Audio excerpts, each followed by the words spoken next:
valerosa selección de croatas, reflejada en los hinchas, algunos residentes que veían de este modo la semifinal.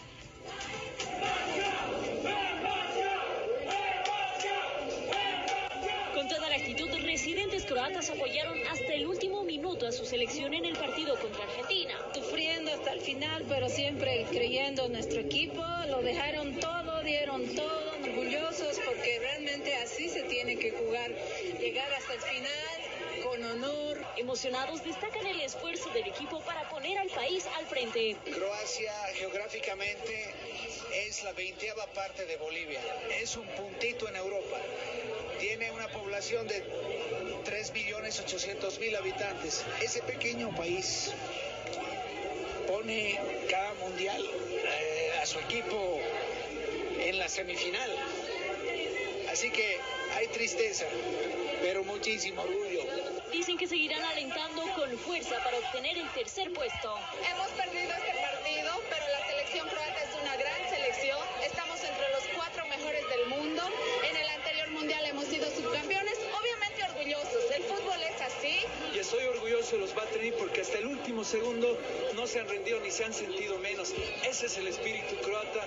Muy atentos para el tercer lugar y que siga la fiesta del fútbol que une al mundo.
i voda, otac je ruka koja ih hrani, a zastava je